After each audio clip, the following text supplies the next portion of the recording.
मैं समझता हूँ कि आप क्या पूछें?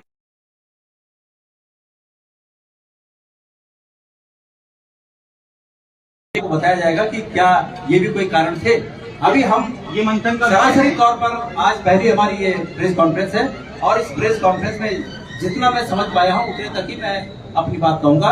इस पर आगे अगर हमारी बैठकों में कहीं मंथन होगा, कुछ बात निकलेगी तो आप तक जरूर। अध्यक्ष जी, आपको क्या लगता है कि सीधी चुनौती आपको मोदी के नाम पर हुई, क्योंकि स्थानीय तौर पर भी किसी ने आपको जो है चुनौती दी? आपको देखिए, हम इस बात को, आपको याद होगा कि तमाम प्रेस कॉन्फ्रेंस में इस बात को करते आ रहे थे कि हमारे विपक्ष के लोग इस चुनाव को मोदी जी के नाम पर लड़ने की तरफ ले जा रहे थे, उनके चेहरे पर लड़ने के लिए ले जा रहे थे। और हम प्रदेश की जनता से ये आह्वान कर रहे थे कि मुख्यमंत्री के तौर पे यहाँ मोदी जी नहीं आएंगे, विधायक के तौर पे मोदी जी नहीं आएंगे। और हमारे विपक्ष के लोग इस बात की चर्चा करते रहे कि आपका वोट मोदी जी को, आपका वोट मोदी जी को, आपका वोट मोदी जी को। ये उन्होंने कोशिश की और इसमें कोई बुराई नहीं मैं समझता इसमें, क्योंकि उनकी जो ताकत उन्होंने महसूस की होगी, हमारी ताकत है, उन्होंने अपनी ताकत लगाई, हमने अपनी ताकत लगाई। हमने वसुधैव कुटुंबकम की बात कहकर अपनी ताकत लगाई कि हमारी ये थीम है, हमारा ये रास्ता है, हम सबका भला करेंगे, हमने ये कहा। और उन्होंने कहा कि हमारा ये फेस है, लोगों को शायद बात पसंद आई हो, तो ये तो तेरा तुझको अर्पण क्या लागी, मेरा जनता का वोट है, जनता ने अपने वोट का उपयोग किया, कोई बात नहीं, हमारे पक्ष में परिणाम नहीं आया, लेकिन हमको इसको खुशी से स्वीकार करना है। विपक्ष को जीत पर बधाई देता हूं, सरकार बनाने की बधाई देता हूं, अच्छी सरकार बनाए, खनन से ध्यान को हटाकर इस प्रदेश के बेरोजगारों के हित पर ध्यान दें और इस प्रदेश को बेहतरी की ओर ले जाएं, ऐसी उम्मीद देखिए, क्या आपको लगता है कि कांग्रेस ने जो है टिकटों के बंटवारे में सही संतुलन नहीं बनाया, जिसका नहीं, मैं ऐसा नहीं समझता। और अगर कुछ गलतियां हैं तो वो गलतियां सामूहिक हैं, उस पर किसी के एक व्यक्ति को दोष नहीं दिया जा सकता, क्योंकि उस प्रक्रिया का मैं भी हिस्सा हूं, मैं भी हिस्सा था और अन्य हमारे सभी वरिष्ठ लोग उस प्रक्रिया का हिस्सा थे। इसलिए जो कुछ हुआ वो हम सब ने किया, अच्छा है तो वो भी सब ने किया, उसमें कुछ कमियां रह गई तो वो भी सब ने किया। ये समीक्षाएं कब से आप शुरू कर रहे हैं? अभी होली का सीजन है, सभी हमारे लोग कार्यकर्ता होली के बाद यहाँ पर आएंगे, एक दिन का समय तय करेंगे किस दिन हमें बैठना है, उस दिन बैठकर और तब इस पर शुरू करेंगे बात शुरू। कोई कमी आई या कोई पार्टी विरोधी गतिविधियां थी उसमें शामिल था, कुछ इस पर भी विचार मंथन? देखिए, इतनी बड़े राजनीतिक दलों में ऐसी इक्का दुक्का बातें होती रहती हैं जिनको कि समय पर ठीक किया जाता है, हमने भी किया, सभी दल करते हैं। ऐसी कोई, अब अगर विद्रोह की बात है तो हमसे ज्यादा विद्रोह तो हमारे विपक्ष के लोगों में पार्टी में था, लेकिन ये सभी राजनीतिक दल जो इतने बड़े राजनीतिक दल हैं उनमें ऐसी बातें अगर होती हैं तो उसको ठीक किया जाता है, उसकी कोशिश की जाती है ठीक करने की, हमने भी की। जो हो पाया वो हुआ, जो नहीं हो पाया वो आपके सामने। अध्यक्ष जी क्या हमसे ज्यादा मतलब विद्रोह था जी? हमसे ज्यादा कहा आपने, मतलब विद्रोह था पार्टी में? देखिए, मैंने कहा ना कि इतनी बड़ी पार्टियों में ये चीजें होती हैं। हमारे यहाँ भी कुछ लोग उठे, खड़े उठे, नहीं माने। मैं लाल कुआं की बात करूं तो वो नहीं माने, बहुत उनको मनाने की कोशिश की गई, नहीं माने, तो था ना, उसको हम नजरअंदाज नहीं करते। नहीं मान पाए। हाँ जी, रामनगर गए थे, रामनगर से वापस लाल कुआं क्यों भेजना पड़ा? आप अध्यक्ष थे, आपने सीट का चयन करने में पूरी भूमिका निभाई होगी, रामनगर की सीट को फिर लाल कुआं में। देखिए, हाँ, ये बात मैं स्वीकार करता हूँ कि हम सबकी इच्छा थी कि आदरणीय रावत जी लाल कुआं आए, हमारी इच्छा अच्छे रिजल्ट के लिए थी, बेहतर रिजल्ट के लिए थी, लेकिन नहीं आया। अगर आप मुझे दोषी समझते हैं कि मैंने उन्हें लाल कुआं भेजने में कोशिश की तो मैं उसका दोषी हूँ, मैं इसको अस्वीकार नहीं कर सकता। देखिए, सोशल मीडिया पर एक पत्र जारी हो रखा है, बड़ा वायरल हो रहा है, सोनिया निकाल देना तुरंत, सीधे देवेंद्र प्रभारी में आके उन पर आरोप लगा रही है, इससे देखते हैं कुछ चीजों का जवाब न दिया जाना ही जवाब है। अध्यक्ष जी क्या मानेंगे, लोगों को जब फ्री की घोषणा की, फ्री में फ्री एक से एक फ्री करते रहे, लोगों को फ्री के पसंद नहीं आया क्या? जी, फ्री के बहुत सारे घोषणा की आपने, जनता को पसंद नहीं आया फ्री के घोषणा?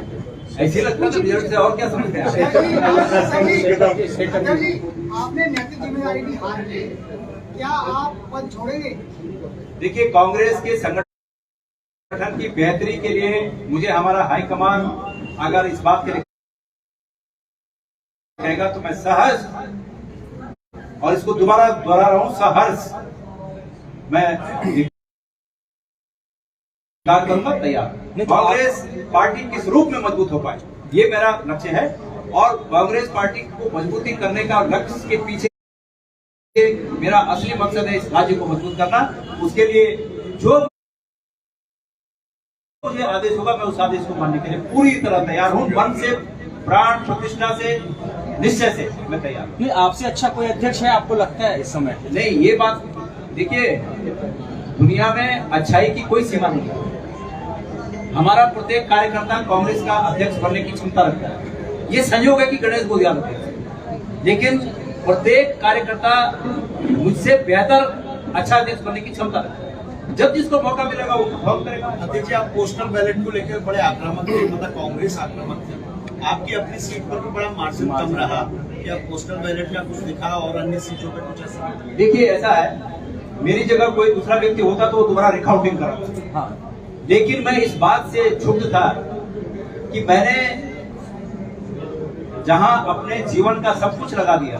आपको बता दूं, ये गणेश गोदियाल वो व्यक्ति है जिसने मुंबई के चेंबूर नाके पर केले बेचकर केले की कट मारा, कक्षा 10 पास की, इस वाले और उसके बाद मुंबई जैसे महानगर में थोड़ा बहुत अपने को स्थापित करते करते करते और जो धन अर्जन किया था वो आज से 25 साल पहले उस विधानसभा क्षेत्र के राठ जैसे इलाके में एक डिग्री कॉलेज बनाकर अपनी बेटियों को और अपनी बहनों को दुनिया की सबसे बड़ी ताकत, कलम की ताकत पकड़ाकर आज उन्हें मजबूत किया।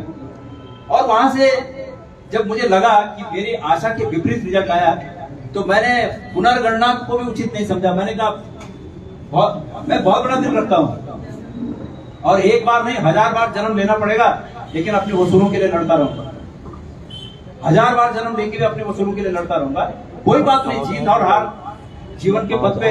मैंने बोला ना, जो व्यक्ति केले बेचकर 10वीं पास किया होगा उसके बुलंद इरादों को कुचलने की, उसके बुलंद इरादों को कम करने की दुनिया की कोई ताकत नहीं है कि उसके इरादों को कम कर सके। हमारे इरादे मजबूत हैं, हमारे इरादे बुलंद हैं, हमारी सोच स्पष्ट है।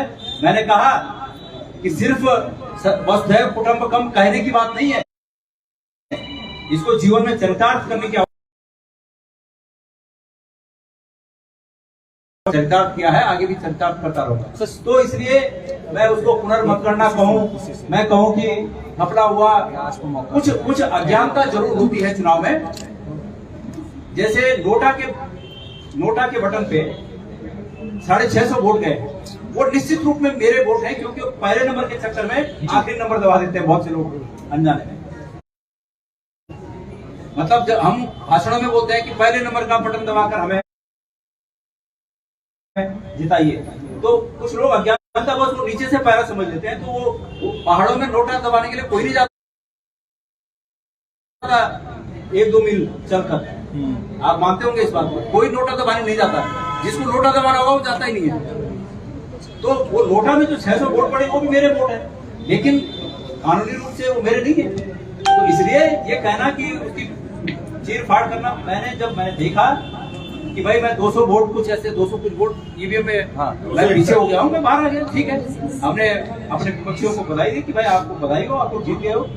कार्यकर्ता उत्साही होते हैं, लेकिन जीत के उत्साह में अपना होश नहीं खोना चाहिए। एक दुर्भाग्यपूर्ण बात यह हुई कि परसों जी वही हमारे विपक्ष के लोगों ने जो महाविद्यालय मैंने स्थापित किया उस पर जाकर तोड़फोड़ की, ये बड़ा निंदनीय है।